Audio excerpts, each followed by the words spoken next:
Hello বন্ধুরা, আমি এখন ভিডিওর মধ্যে একটা টিজার এবং একটা গান নিয়ে রিয়াকশন দেবো। প্রথমে গানটা কথা বলি, সেটা হলো হাউসফুল 5-এর গান। গানটার নাম হলো কেয়ামত।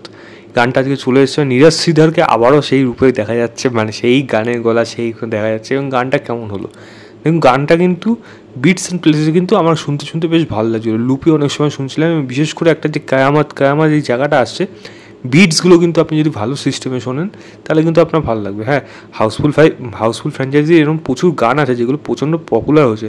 হতে পারে এই গানটা হয়তো পরে গিয়ে পপুলার হতেও পারে, সেটা আগের থেকে বলে দেওয়া সম্ভব না। হয়তো সে আগেরগুলো যেরকম ভালো লাগছিলো বা যেই স্ট্যান্ডার্ডে পপুলারিটি পেয়েছিল, হয়তো সেই স্ট্যান্ডার্ডে এই গানটা নাও পেতে পারে। কিন্তু গানটা যে ইটসেলফ যে মিউজিক ওয়াইজ যে বিটসের মধ্যে যে একটা ভাইবস রয়েছে মুভসের, সেটা কিন্তু আপনার মনে হবে যদি আপনি সেগুলোকে এনজয় করতে পারেন এবং ভালো সাউন্ড সিস্টেম বা ভালো হেডফোনে যদি শুনে থাকেন, তাহলে হয়তো এই গানটা আপনার ভালো লাগলেও লাগতে পারে। এবং দেখুন, খরচা করা হচ্ছে এবং গানটা যেই জায়গাটা শেষ করা হচ্ছে পরিষ্কার বোঝা যাচ্ছে এবার এমন কিছু একটা ঘটনা ঘটবে, বা যেটা আমরা আগাথা ক্রিস্টি গল্পের মধ্যে দেখি যে লাস্ট যে ক্লাইম্যাক্স থাকে, যবনিকা পতন যেটা বলে, যেখানে সবাই এক জায়গায় হয় বা ক্রাইম করার ঠিক আগে, যেটা আমরা অনেক সময় এটা দেখেছিলাম যে 36 চায়না টাউন, যেখানে আব্বাস মাস্তানের সিনেমাটা, তো ওখানে যে মানে যে গানটা হওয়ার পরে তারপরেই ক্রাইমে এগিয়েছিল এবং তারপরে সেটা ধরা পড়েছিল। এখানেও কিন্তু কাইন্ড অফ একটা সেরকমই সিচুয়েশন দেখা যাচ্ছে, যেখানে সবারই মুখোশ রয়েছে এবং মুখোশের আড়ালে সবাই যে যার মতো নিজের মতো ছড়ে যাচ্ছে। তো গানের থেকে গান হতে হতে সেখান থেকে গল্পের দিকে যে মুভ করছে, এই গানটার মধ্য দিয়ে কিন্তু সেটা বোঝাচ্ছে। তার আগে একটা বড় রকম পার্টি তারা এখানে সেলিব্রেট করছে।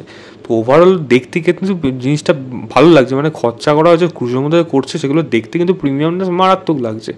এবং গানের যেটা বললাম, গানের ভাইবস, নীরজ শ্রীধরের গলা, সেগুলো কিন্তু আলাদা করে একটা এনার্জি কিন্তু নিয়ে আসছে। তো আমার কাছে গানটা কিন্তু বেশ একটা ভালো গান লাগলো, আমার গানটাকে ভালো লেগেছে, আমি এইটুকুই বলতে পারি। লিঙ্কটা দিয়ে রাখবো ডিসক্রিপশনে, আপনারা অবশ্যই দেখে জানাবেন আপনাদের কেমন লেগেছে। দ্বিতীয় যেটা কথা বলবো সেটা হলো বাংলা সিনেমার টিজার, নামটা হলো গৃহপ্রবেশ, যেটি ইন্দ্রদীপ দাশগুপ্ত বানাচ্ছে। এবং এখানে শুভশ্রীকে দেখতে পাবেন, এখানে কৌশিক গাঙ্গুলি, রুদ্রনীল ঘোষ, সোহিনী, এদেরকে দেখতে পাবেন। এবং দেখুন, এখানে এই গল্পটার মধ্যে না সেরম যে আমি টিজার দেখি চট করে বলে দেবো তা না, তবে হ্যাঁ যেইটুকু বোঝা যাচ্ছে, শুভশ্রী বিয়ে হওয়ার পর তার হাজব্যান্ডও তো তার সাথে এখন থাকে না, কিন্তু সে তার হাজব্যান্ডের ফ্যামিলিকে সেটা নিজের ফ্যামিলি মতো করে ভালোবাসে এবং তাদের মাঝখানে নতুন করে বাধা হয়ে সৃষ্টি দাঁড়াচ্ছে এমন কিছু জিনিস, যেটা হয়তো এই মেয়েটিকে এই মানুষগুলোর কাছ থেকে সরিয়ে দিতে চাইছে অন্য কেউ, যেটা শুভশ্রী কোনোভাবে চাইছে না। এর মাঝখানে যদি তার স্বামী আবার সত্যি ফিরে আসে, তারপরে তাদের সম্পর্কটা কোন জায়গায় যায়, হয়তো সেরকমই হবে। তো গৃহপ্রবেশ কেন নাম, এটা আমি এখনও অবধি রাখলাম, মানে টিজারের মধ্যে আমি সেরকমভাবে আমি ধরে নিলাম না। ট্রেলারটা দেখে আমি হয়তো কিছুটা আন্দাজ করতে পারবো, বা শুধু কি গৃহপ্রবেশ একটা বধূর প্রবেশ, নাকি গৃহপ্রবেশ মানে সেই মানুষগুলোকে আপন করে নেওয়া, তবেই আপনি বাড়ির সেই মানুষ হয়ে উঠতে পারবেন।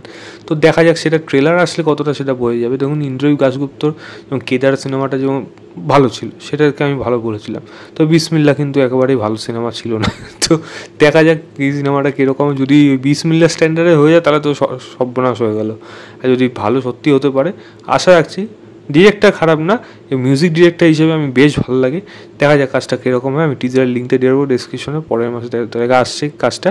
আপনারা অবশ্যই দেখবেন টিজারটা দেখে আপনারা জানাবেন আপনাদের কেমন লেগেছে। তো এই ছিল আমার ওভারঅল গানের রিয়াকশন অফ কেয়ামত এবং টিজারের রিয়াকশন অফ গৃহপ্রবেশ। ভিডিওটা ভালো লাগে লাইক শেয়ার, চ্যানেলটাকে অবশ্যই সাবস্ক্রাইব করে দেবেন।